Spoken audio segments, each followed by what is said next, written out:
Good afternoon from Vietnam. Good morning to you, Dr. Lynda. Thanks a lot for spending your morning to join our show and share your wisdom to our audience around the world. And on behalf of the listeners, we would like to say thank you to you. It is my absolute pleasure. Lovely to be here. We still have yet met you in this country. So if you and your 13, other member of the family decide to travel to Vietnam, you let us know. Will be very exciting to see all of your beautiful family here for a cup of tea, coffee, and have, some fun together here. Okay. Well, I've already brought my children to Vietnam. We cycled from Thailand through Cambodia into Vietnam, and we loved the whole experience. But now my children are parents themselves. I think I need to revisit with my grandchildren. Yay! Yes, and we are here, so let us know in advance, and we will definitely, make ourselves available for your trip.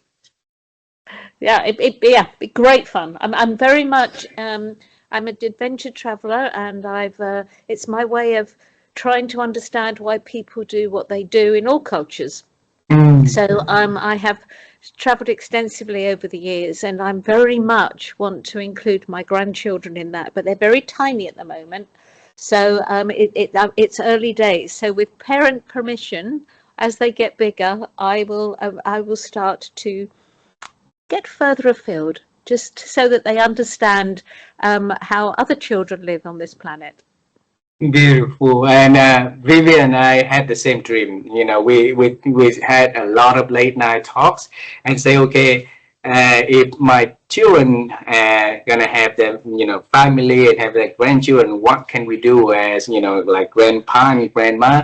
And one of the things that we always want to do with them is to take those little, like little girl, little boys and show them the beauty of the world, traveling and teach them the culture, the people, having good conversations. And I think this is something that, would be beautiful if we could do it for our grandchildren. So, I'm absolutely driven by them. Do you know, it was only about 18 months ago, I was looking at these four small people in my family.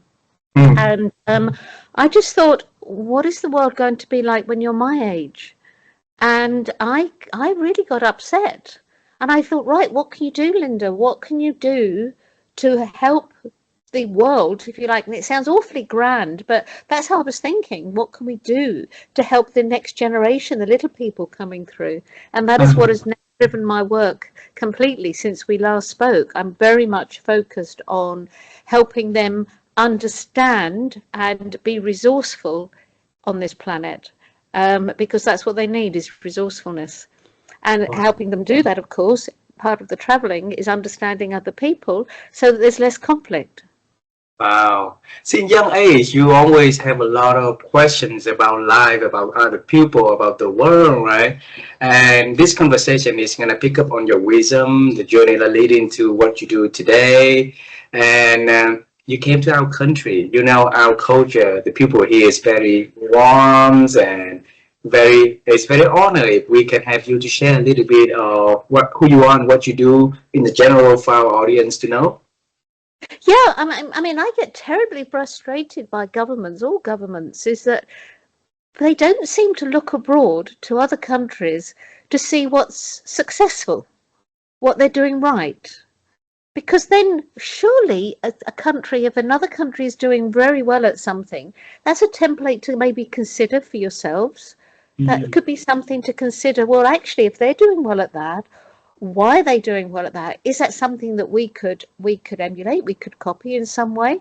But somehow governments don't seem to think that way. It's always about their own agendas. Mm. I mean that if you can have sharing to our audience, who you are, like the little introduction in the brief of who Dr. Lynda Shaw is and the work she does, for our audience to know about you. Would you do that honor for us? Of course, yeah, absolutely. Okay, well, I have hold a doctorate in cognitive neuroscience. I am a behaviorist. I am also a leadership psychologist, and I'm also an entrepreneur. Mm. So this is my fourth business. It's called Brain and Behavior. I had a break from business when I went back to academia, and I studied full time for 9 years to get basically my first degree was in psychology and social anthropology, again trying to understand why people do what they do. And then my master's was in psychology, and then my doctorate was looking at unconscious processing using fMRI scanning equipment and behavioural studies. My driver for learning about unconscious processing is I've been reading about consciousness since I was 14 years old. I love the subject. The topic is infuriatingly hard to understand, and nobody has any answers. I was only just last summer in 2024, I was in the Science of Consciousness conference in Barcelona in Spain, and there were 500 people in the audience, all at top of their tree. They were professors of quantum physics, biology, quantum biology, mathematics, psychology, parapsychology, neuroscience. They were, oh my gosh, everyone was represented in that room, and the debates and the conversations were fantastic, and it was all to find out what is consciousness, what it's like the last biological frontier in the known universe, and it's a complete conundrum. So my work is very much geared up to understanding that, but also to help business leaders to understand what goes on below conscious awareness, what is not seen, what is not heard, what is not said. Those the golden nuggets, that's the juice of communication. And communication goes right across the board. It creates wars, it fixes wars. Communication is everything.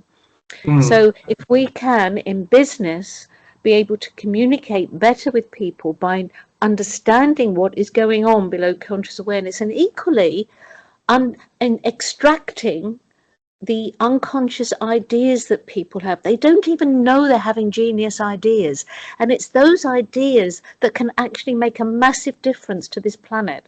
So we need to understand that, and if we can understand that, we of course will be having a much more profitable business, because the communication will be so strong, and everybody who's working there will feel valuable and valid. And so it all comes from understanding communication, particularly the communication that is below conscious awareness.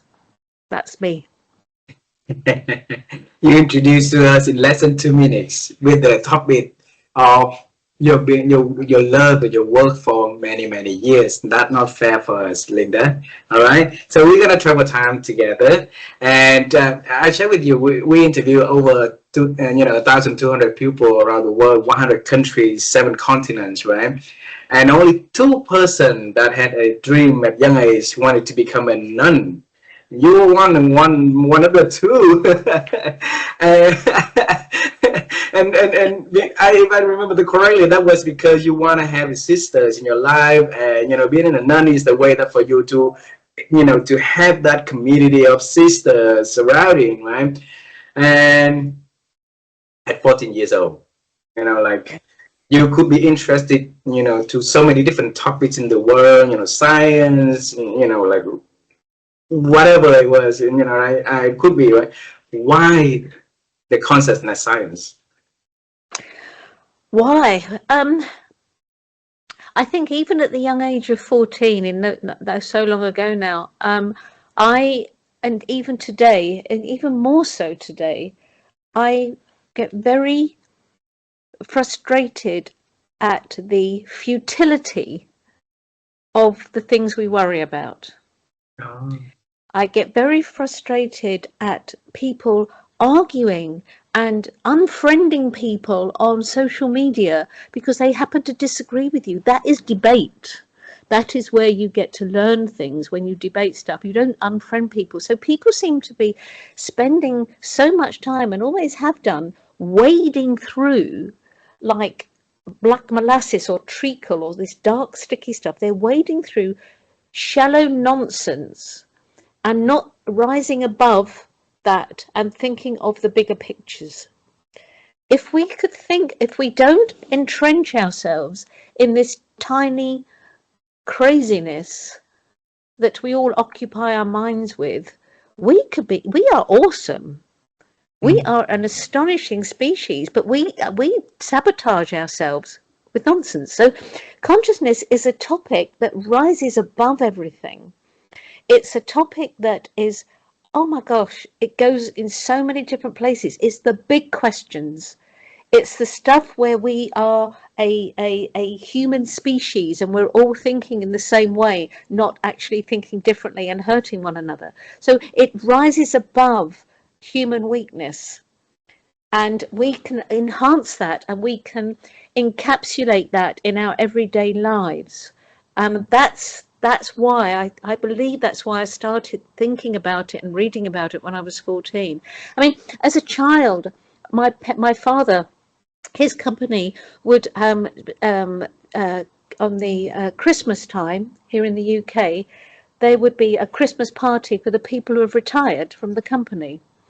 And the children were invited, and I was invited as a little girl, very small. And I would spend all my time talking to these old people because I just wanted to know stuff. Tell me what it was like when you were little. Tell me what it was like when you were a child. What was happening, and how did you feel, and what? So even when I was very, very small, I've wanted to know the bigger picture, not this nonsense.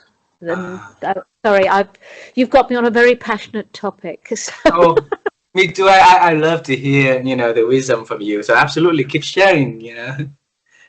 Yeah.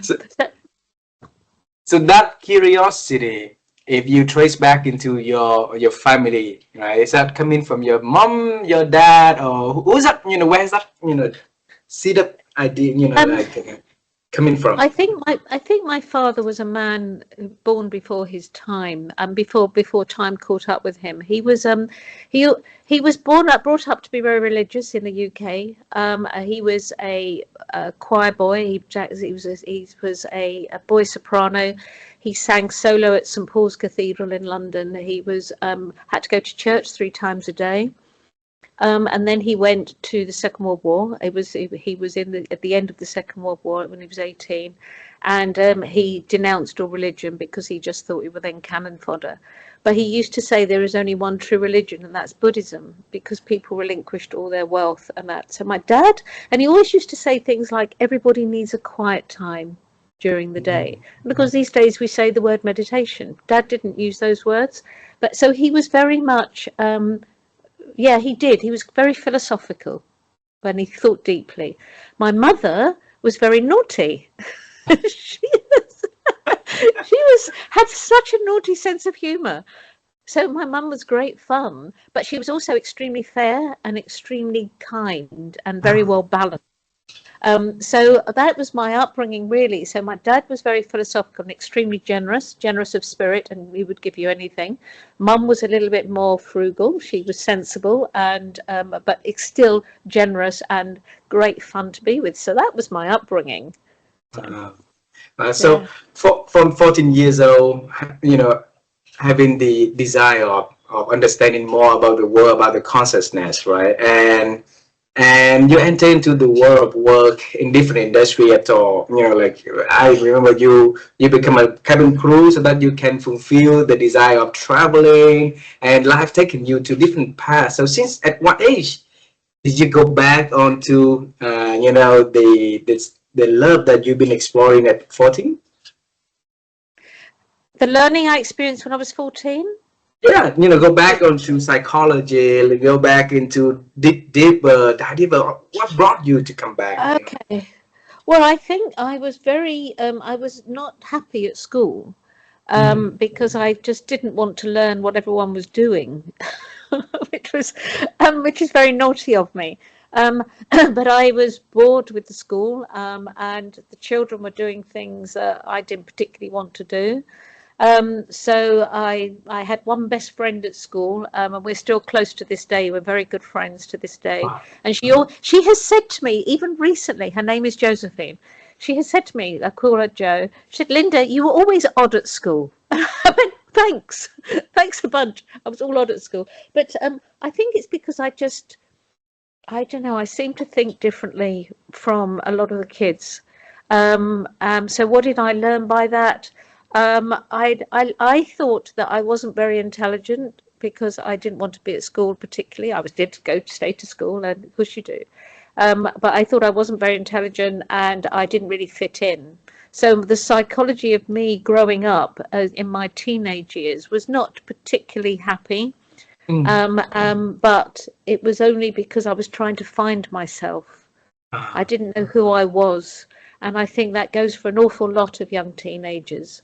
And of course, as now I know the neuroscience of puberty, my brain was pruning. It was very disconnected because of the hormone influence. So therefore, I now know, looking back in neuroscientifically, that probably how I was feeling was how an awful lot of teenagers was feeling, but I didn't know that because we didn't communicate as such. And it certainly wasn't discussed by teachers or parents or anything in those days. So, probably the psychology of that part of my life was one that's not dissimilar to many other children of that age group, but I didn't realize it. So that was quite Mm. isolating.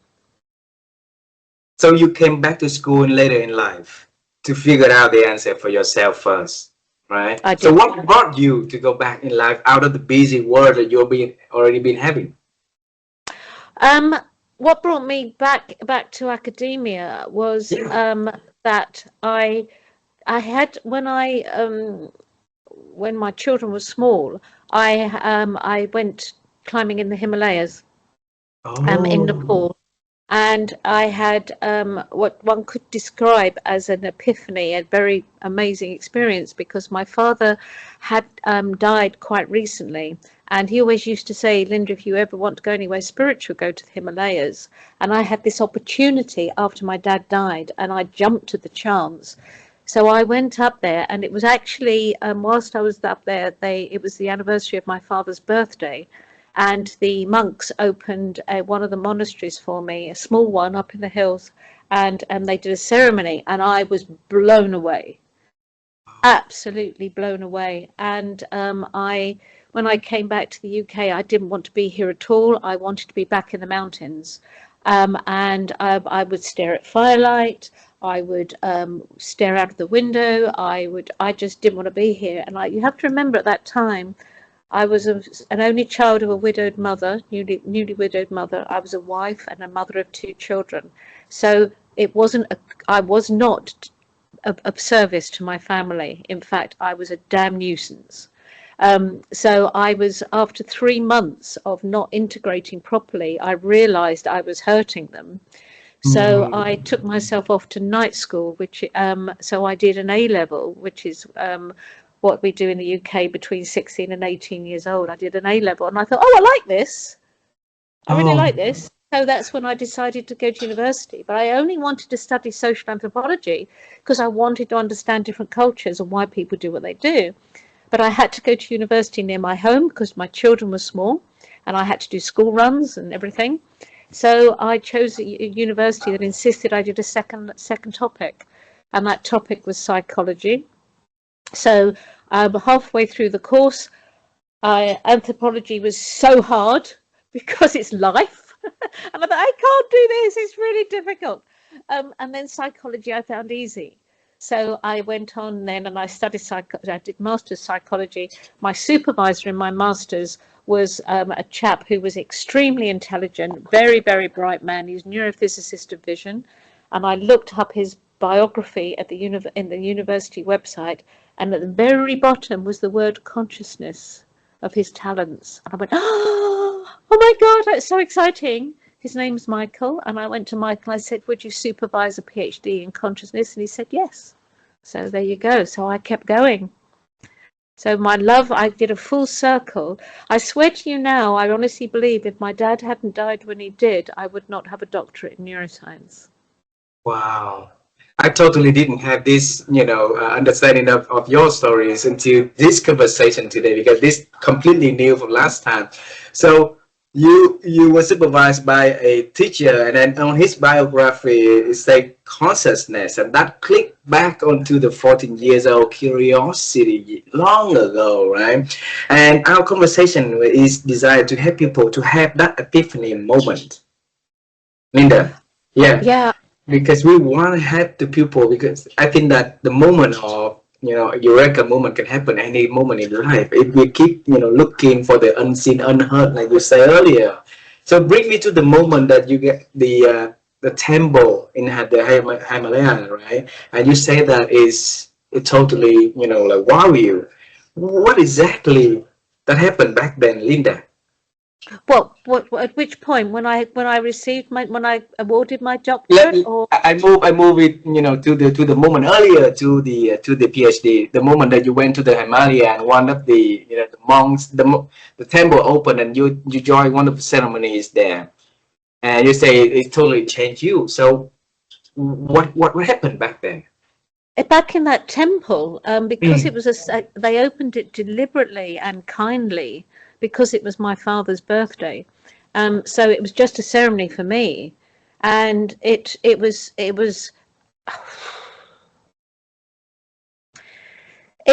clearly, it focused me very much on my father, but it also made me focus on something much bigger. And that was the feeling that I had, and that's why when I got back home I just felt everything was just futile, which is wrong, because I had my mother. That's not futile. My husband, that wasn't futile. My children, that's not futile. But what I was doing on a daily basis felt futile. I even went to a dinner party, and halfway through the dinner I stood up and walked out of the room. I was so rude. I would never do that normally. Never. That was just not like Lynda at all. So what it made me do was open up my mind to much bigger things. Even though I've always studied and read about consciousness, that moment just, it lifted me out of the, what I call the crud, Mm. out of the stickiness, which is something that talking to you now, I'm only really realizing how that came together, because this is still with me now. I rise above that. And Mm. that happened from the moment that ceremony, in that monastery was given to me. So, yeah, I hadn't even thought of that. Thank you. But, thank you. You see? But yeah, that, and for me, the message is always, just stay very open-minded and extremely curious, because if you're not, you miss so many opportunities to learn, evolve, understand. So yeah, that's what came of it. I think the seek of consciousness was hunger to, to grow inside of you from that day, and it leading you to the academia journey and the teacher that had the biography of consciousness in there. So everything was like a calling, and Linda is on the path of unveil the inside, the desire for her to, to really do the amazing work that she do, right? And um, that is something that we found, in interviewing so many experts around the world. We look at their journey, and it's the way for them to, respond to newness, to open to newness, and that's how we came up with the framework called newness, right? So if you look at your life, wanted to be the nun, like becoming, doing so many different things in the academia, we're now running your business for almost 20 years, right? And if you look at the beauty of newness has brought into your life, and give our, audience some words of advice, some encouragement for them to keep exploring, what is that something that, Linda, you could say to our audience? I think one always needs to, human species, we we push boundaries. Out of all the other animals on this planet, it's the animal of the human that pushes boundaries, always seeking more, always searching more, always going beyond. That is why we're ahead of the tree, if you like, because we have kept that going, and we continue to do that. Our biology is that we will never not do that. We have to keep evolving. We have to keep searching. We have to keep, our young people have to keep pushing back traditions, pushing back old ways of thinking, pushing. They have to do that because that's what we're wired to do as a species. And that is where the real lessons are, and that is how we evolve. Now we can choose how we evolve by what we search for, and indeed some people might just rather watch a television and do nothing. In fact, let me tell you this, a little story here. Another time I was in the Himalayas, I was in Bhutan. I've been 4 times now trekking up in the Himalayas, hiking up there. I love it. And we were in Bhutan, and it was at the time when Bhutan opened their hospitality to more visitors than they used to have. And so therefore they were able to buy more goods from foreign lands. And our guide kept talking about the stupid box. He was really, really angry. His children were looking at the stupid box. And we were like thinking, well, what's the stupid box? He meant the television. So he was really angry. His children were watching the stupid box. They should be doing this, this, and this. But he's got a point. You know, we can learn. Of course we can. There are things on the television and on our computer screens that we can learn from. But there's plenty that stop us learning. And wasting our time. Okay, the message that's coming out of this is, please don't waste your time. It's precious. It's the most precious thing we have. Do not waste it. If you choose to watch a television, that's your choice. That's great. But don't do it all day. Search, look for learning, look for see what's going on. Look at what nature is teaching you. Learn and open your mind and be curious. Always be curious and appreciate all of the technologies we have, AI, everything. Appreciate it, use it as tools, but keep that humanness, keep that curiosity going all of the time. Wow, that's wisdom right there, Dr. Shaw. Okay, and your work is to help people to get wiser through the works, through the thinking, right? So in your own word, how do you define what wisdom is? What wisdom is? Yes. What is wisdom? Wisdom in my world, wisdom is when you listen. Wisdom is when you think openly and are happy to be proven wrong. Wisdom is when there is new evidence that's being presented to you and you change your mind. I believe that is wisdom, because if we hold on to our truth, it's called the illusion of truth. The illusion of truth is if we hear something often enough, we believe it to be true. That is not wisdom.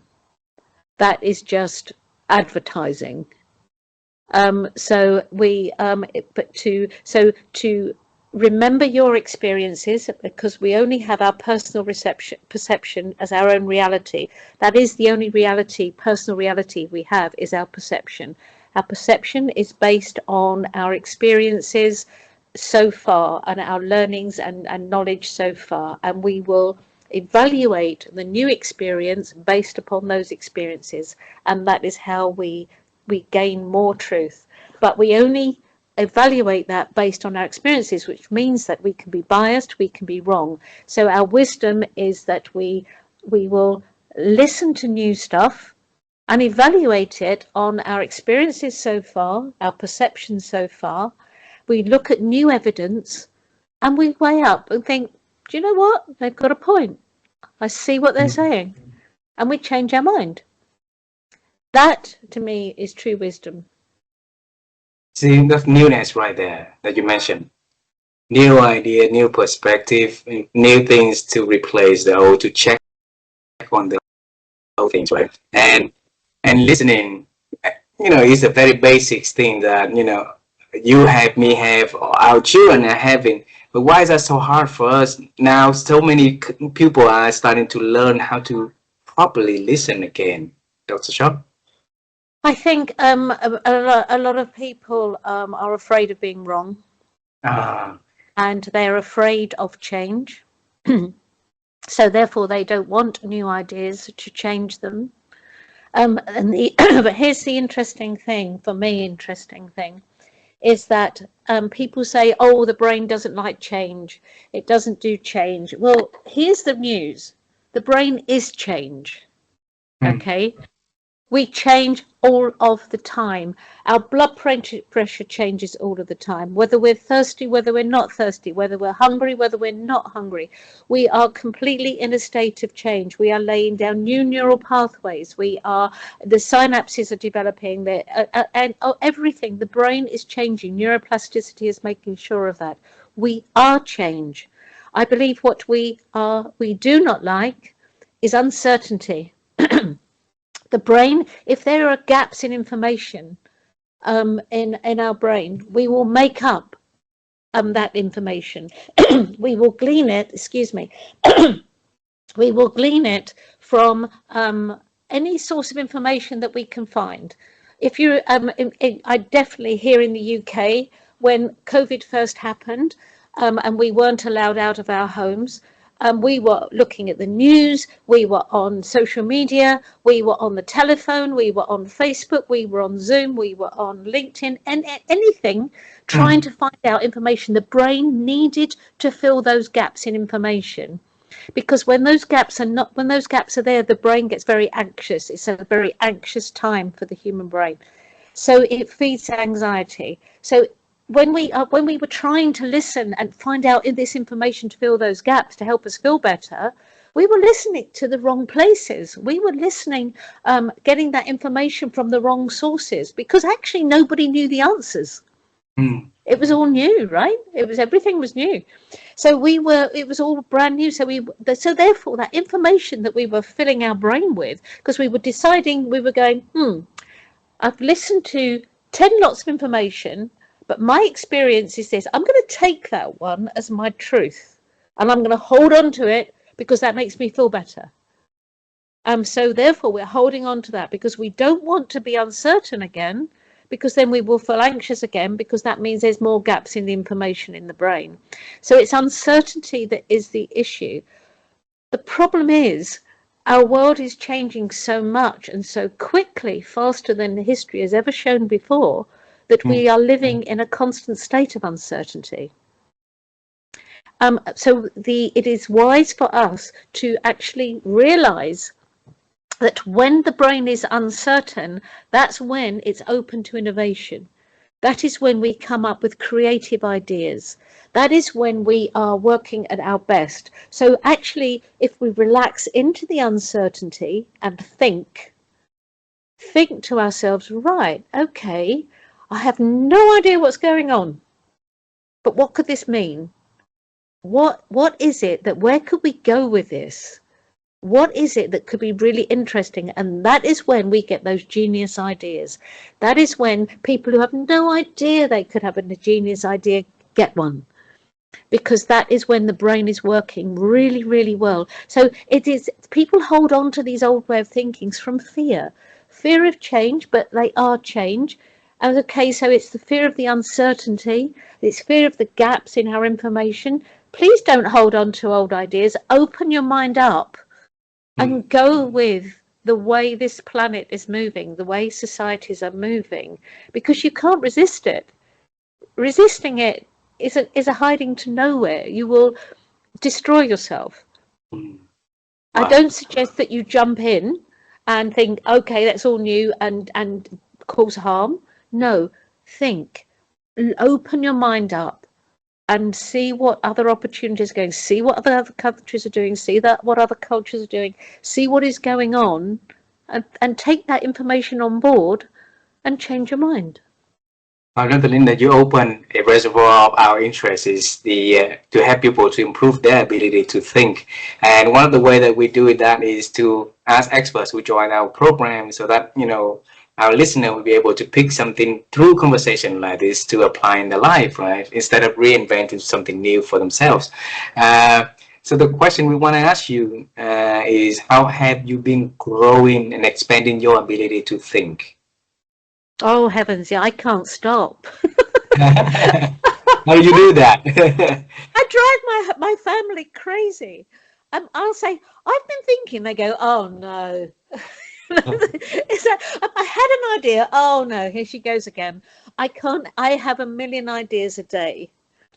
I don't do any of them hard, probably about 0.001% of them, because I have so many ideas.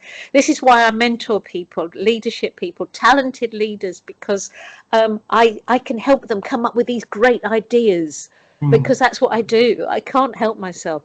So, and of course, I back everything up with neuroscience and psychology. But so, yeah, I constantly grow. I constantly evolve. I'm going to live till I have to live till I'm 150 years old to actually stop these ideas. And yeah, I do all the time. I'm always thinking. I'm always plotting.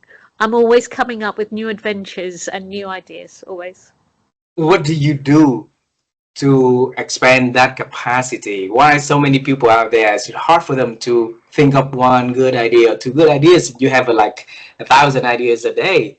So teach us the practice that you've been using for yourself so that you can have that creative ideas inside of you, inside of your way of thinking every day. I can only say I have this incredible curiosity. It's insatiable. Mm. When I was writing my thesis for my doctorate, it was 80,000 words long, and when I was doing my research to collect the data for that, honestly, I went down so many rabbit holes that were worthless because I was like, oh, that's a really good idea. I didn't know that. Off I went there, and I went, oh, brick wall, back, change. Okay, right, okay, concentrate, Linda. Like, do this research. Hang on a minute. How about if I do this? This is push, and I, it's like, oh gums. I would write. I would write 20,000 words and have to erase them because they were no good. Because that is the nature of Linda. I am Mm. so curious about what is going on, and children are born curious. Everybody is curious. I'm not different. Everybody's curious. We just allow the crud and the nonsense to bury it. Um, just don't get out of the treacle, get out of the mud, and stay curious. You will drive your family mad, but never mind. It's good for them. Stay It's curious. good for them. I like Yeah, it's good it. for them. Two last questions for this beautiful conversation. Okay, and I want you and I to be curious in the next question because we're gonna travel together, travel time together, and we're gonna travel time with someone together. I want you to bring your grandchildren because you say that you want to bring travel with your grandchildren when they're growing up and to tell them about the world, to show them about the world, right? Now bring them with us and bring them to that monastery in the Himalaya, the temple. Bring them to the specific day that they did the ceremony for your father's birthday back then. So you now, them now, me, and you're gonna get into that temple. We're gonna meet you back then, that young you, and you talk to that young you about the future, about life wisdom, about anything that you are going to talk to that young Linda back then. So what is that that you're gonna tell that young Linda what the kids me around? Oh, crumbs, you asked some really good questions.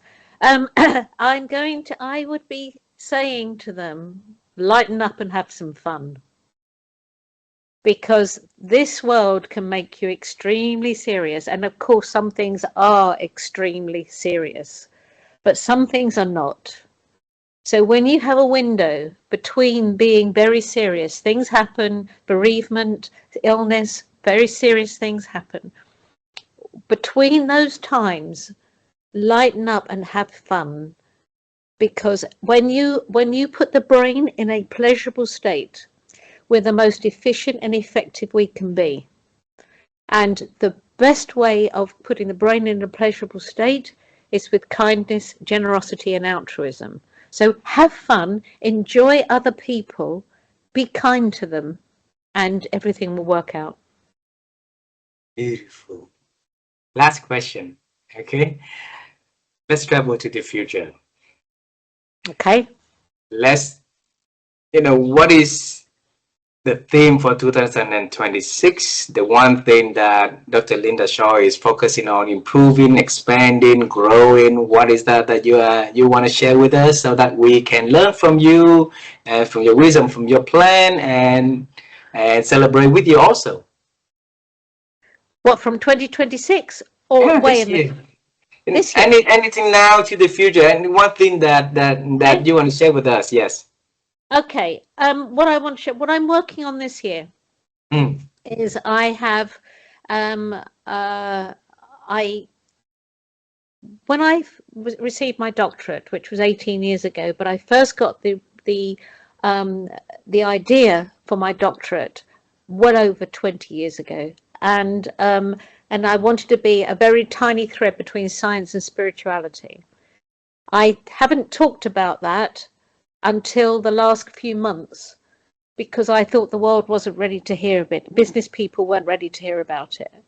I have discovered that they are ready to hear about it. So the big business leaders, the small business leaders, they are all ready to hear about the bigger stuff, the consciousness stuff. So my work is very much going back to where I was all of those years ago. And my focus this year is this. We have the power to be so much greater than we are if we understand what goes on below conscious awareness, and if we understand how to communicate that. And that is my work this year. We to stay curious, stay open-minded, but communication is key. And one of the greatest ways of communicating well with our people, with our family, with the people who work for us, is to make each person that we meet feel significant. When we help people feel valuable and valid and significant, they will rise to be astonishingly great people. And that goes for the 2-year-old who is being a real nuisance, going, mummy, mummy, mummy, daddy, daddy, daddy. And you're saying, just a minute, I just need to finish this email. I'm just printing this out. Just a minute. It's really, daddy, mummy, mummy. And they will not stop. You bend down and talk to them. You make them feel significant. What is it that very elderly people say? Definitely in England, I don't know about Vietnam, but in England, they definitely say, I feel invisible. And that is terrible. That is wrong. Help people feel significant and they will reward you 100-fold, especially if they're working for you. And if they love you, they will reward you 100-fold. So this is my work. And that all comes from understanding the communications that are going on below conscious awareness. I'm right back to where I was started all those years ago. And that is what I'm working on in 2026. Wow.